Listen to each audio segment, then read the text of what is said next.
Hey, it's Wendy. Welcome back to my YouTube channel. This year, 2025, I've committed to myself and to you guys that this is going to be the year of YouTube for me. It could extend into 2026 at the rate it's going. Maybe even longer than that. Who knows? I'm really enjoying connecting with people on YouTube right now. Actually, I'm enjoying connecting with people a lot more here than I am on Instagram, which was my old favorite platform. But Instagram has really changed a lot over the last few years. And it just does not have that same loving feeling that it used to. So yeah, I'm working on YouTube videos a lot. So I'm going to answer one question in today's video, this week's video. And that question is, where do you get those journals that you work in? So if you've watched a few of my videos now, you know that I am pretty much most of the time talking about making art in journals. And I make a lot of art outside of journals as well. If you are a member of Fodder School or you know what Fodder School is, we do a lot outside of journals. But that's kind of half of my life, the Fodder School life.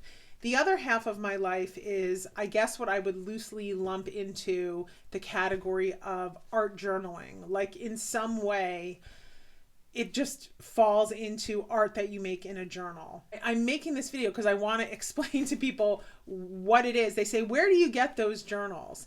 And so I guess the first and easiest answer is I make them myself.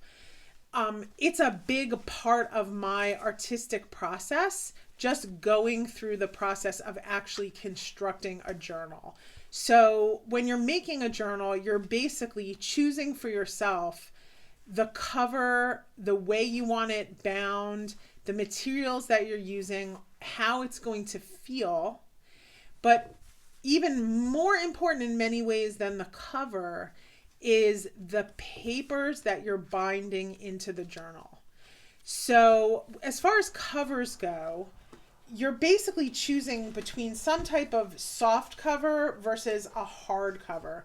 So here's a hardcover journal that actually I made in Fodder School 3 with D. Venter. And this is a Coptic binding, which I was not a stranger to Coptic binding. I actually have another journal that I've bound this way that I use on the regular.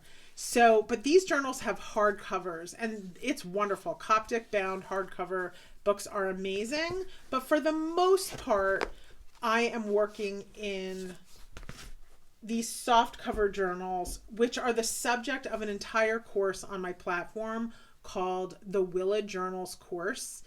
And I love the soft textural feel of this cover construction.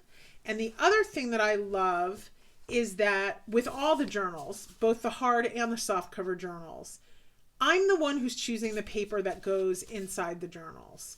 So you can always purchase commercially made journals. Like I also have commercially made journals. These journals by Ranger are really, really good, but you're not choosing the paper that's inside of the journal. It's the paper that the company chooses for you, which if you love that paper, that's all well and good.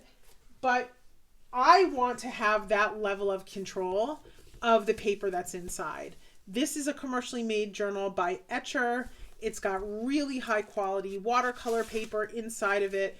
It even has the decal edge. And this is a beautiful journal if you don't want to make a watercolor journal yourself. But I really, really like the combination of everything that goes into the covers and then having the choice of the papers. I remembered another journal that I didn't bring out for this video, and it's so important to my process that I would be crazy if I didn't show it on this video. So there's kind of a relationship between these two journals that I want to talk about. So let's talk about the evolution, I guess, of how these journals came to be. So many years ago now, I got back into making handmade books. I took a few online classes. I watched some videos about it. I had been a bookmaker many decades ago, like in my early 20s, I started making my own handmade books. But then my life took just a very interesting turn, and I ended up in the printing industry, and I got totally away from making art for myself. And when I came back to making art for myself, I started with watercolors and hand lettering, which are two of my huge passions. And then I quickly transitioned into adding mixed media art, and I went back to making handmade books. And I took a bunch of classes, and I kind of Frankensteined a bunch of different techniques together, and also added my own sort of construction spin on it. And I came up with this cover structure that I fell in love with. It's soft and it's squishy, and you can have all of this absolutely luscious color and texture, and they're like design works of art in my opinion. And I loved the process of choosing the materials and piecing them together to create the covers. So the other thing that I really loved about these Willa journals is I loved that I could have a mix of papers on the inside. This is nothing special. There's tons of people out there who are making art journals that have mixes of different papers on the inside of the journals. So I started making these. I got really, really, really passionate about making these Willa journals, and I started making them and selling them, and they were wildly popular. And I probably made them for at least, I'm thinking, I don't know, somewhere between 50 and 100 people. I don't know, maybe that's a conservative estimate, but I made a lot of these journals. And then I ended up making a whole course on how to construct them. And yeah, this is just something that I've never gotten tired of this journal structure. I love it. So what I call the like classic Willa journal is something that has a mix of papers from a wide variety of sources. So it's got vintage wallpaper and old textbooks and mixed media paper and bullet paper and, craft cardstock and tea dyed papers. It's just got all different papers in it, and it's really, really, really fun to play in a journal like this. And it has this incredible feeling of weight and lusciousness. That's all I can say. They're just very, very luscious. So yes, the answer to the question is I make my own journals because I want that experience of using a journal that I've handcrafted. And this might look complicated to make, but I promise you, once you know how to make a book, they are not difficult to make. Like, bookmaking is not a difficult art/craft form. So I was making Willa journals for a long time. And then one day I decided that I wanted to have a singular type of paper in the journal. And that was a handmade watercolor paper. And that was when this journal was born, which became sort of a pivotal moment in my artistic process. So I made a journal that only had watercolor paper in it with a decal edge. And I started just painting very simple, repetitive patterns in it. And I never stopped. So basically, I don't know how many years ago I started doing this, but I just never stopped. And since then, I have made and basically inspired other people to make, like thousands of other people, to make journals just like this. Let's see, I have another one right here. So it's the same exact cover construction. Let me show you this. So even though this one has fabric that just runs in horizontal stripes, and this one has fabrics that are in different sizes, in different rectangles, it's the same exact cover construction, and it's the same paper that's on the inside of the journals. So I keep making these journals because I paint through them, and I keep going with it because I love the whole watercolor for relaxation process so much. And I love the journal so much, so that when I run out of pages in a journal, like you can bet that I'm going to just make another journal. Okay, so that's the Willa journals. And then you can make a Willa journal in any size. It doesn't have to be the big size. That's another beautiful thing about making your own journals, is you get to choose the size of the journal. So I was going through a period where I was making some of these, and I decided that at the same time I would also do some half-size journals. And I had the paper, so the same handmade watercolor paper with the decal edge. I had that paper, and I was all set to just make a small watercolor journal. But I remembered before I actually bound this one together that I had this other journal that I had made many, many years ago.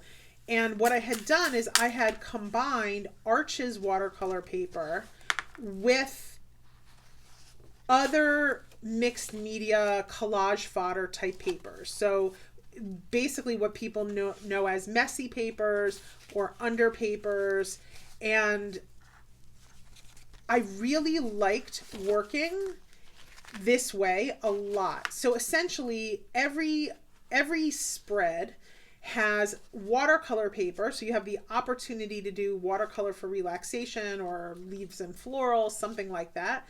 But you also have another opportunity to do mixed media art because you've got the fun under paper, messy paper in there. And I just like the juxtaposition of how these things look next to each other. So here's the middle spread. But like, here's one of my favorite things that I've ever created was this watercolor for relaxation painting juxtaposed with this hand lettering on this piece of messy paper. I love the contrast of it. I just think it's so fun. So that's just another way that you can work. You can do both messy mixed media art and that watercolor for relaxation, more precision art, and it happens to look like really, really, really cool. But the only way that you're going to have this experience is if you make the journals yourself. So you get to pick the messy papers, you get to pick whatever other papers. This is like a handmade wrapping paper from Asia. Here's some messy paper. So I haven't painted these yet, but you can bet that I will somehow coordinate the colors of this with the colors of the watercolor painting that are going on the pages next to it. So this became a really favorite journal of mine. And so when I put together this journal, which was just a smaller Willa journal, same exact structure, I had the handmade watercolor paper with the decal edge in the book. And I also have tons and tons of leftover messy papers and under papers. And I decided, okay, I want to make another journal that has the juxtaposition of the pure paper, like, you know, you're binding fresh papers into your book.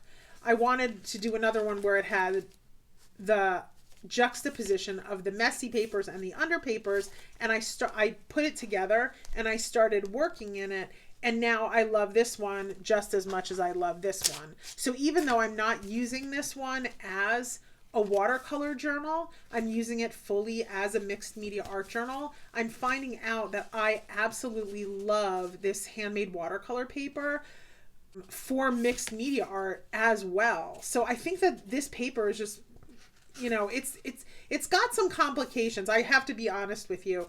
It actually works much better for mixed media art than it even does for watercolor. And in my course, Watercolor for Relaxation, of course, I teach you how to use that paper effectively for watercolor.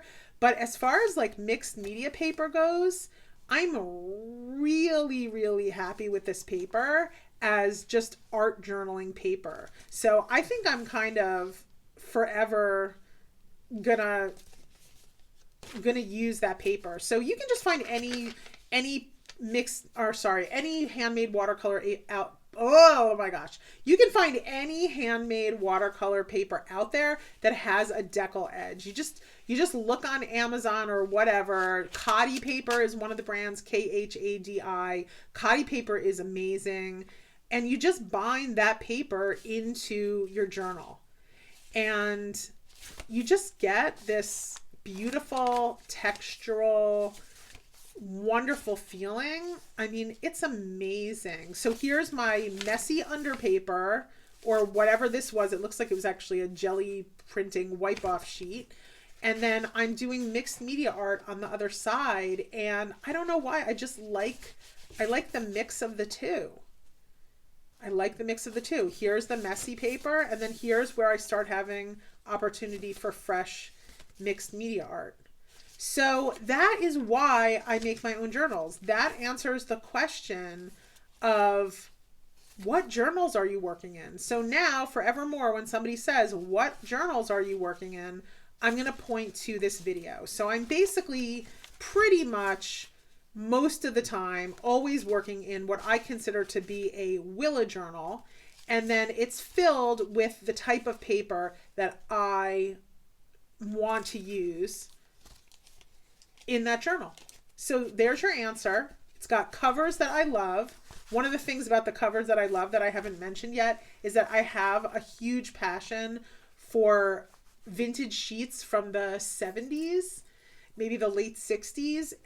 This pattern was actually something we had in my home growing up, and I still have the pillowcases, and I even managed to source more of them, and I have them in my house now. But I bought one really large sheet that I think I found on like Etsy or eBay, and I put it on the inside of a lot of my journals because it reminds me of my grandmother, it reminds me of my mother, and it's just a really nostalgic thing for me.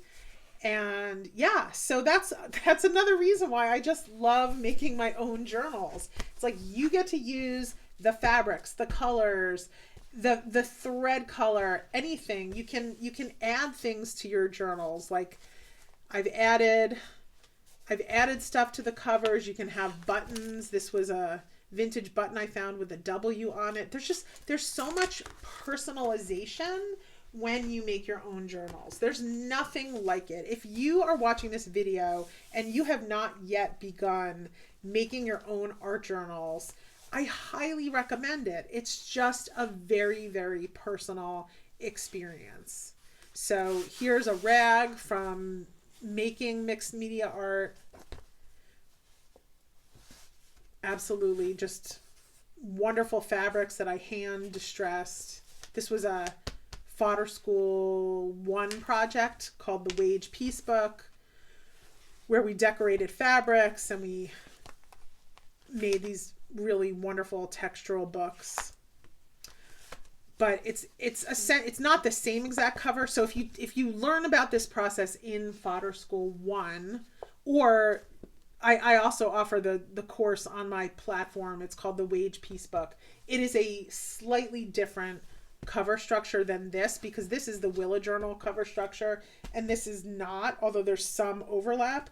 But yeah, I like decorating my own fabrics, distressing my own fabrics, choosing my own fabrics. It's just really fun. Collecting is a huge part of it for me. So that's why I do it. It's like I love collecting these Indian different ribbons and trims. And here is a vintage fabric from something decades ago that I used. Here's something that I tea dyed. Here's something vintage that I collected. It's just everything has a memory. These are from the leftover fabric from the curtains in my kitchen. Yeah, I mean, these journals are so personal. So when you're making art for yourself and you're not doing it for a gallery, you're not doing it to sell to people, there's just nothing better than having it be super duper personal. And that's why I do it. And that's the answer to the question. Just because I want it to feel homey to me. These books feel like home. They just feel like home. What can I say? I love making my own handmade journals. I would never, never, never give this up unless I absolutely had to. This is me. This is very me. All right, guys, thank you for watching. I hope you have a wonderful week, and I hope that if you're not already making your own journals, then you start learning how. You can follow me here on YouTube. You can go to my website, willawanders.com. Lots and lots of freebies on there. You can check out all of my courses. I've got courses on how to do watercolor leaf and floral painting, watercolor for relaxation, all the mixed media art classes. I've got classes from Megan Quinlan, classes from Karen Elaine, classes from Sarah Gardner. There's just a lot going on there. All the fodder schools are on there. There's just a world of beauty and a world of personal art that we're making over there, where we make art for us, and we're not making it for anybody else, and we're relaxing our nervous systems, and we're living our true selves. So there you have it. Bye-bye.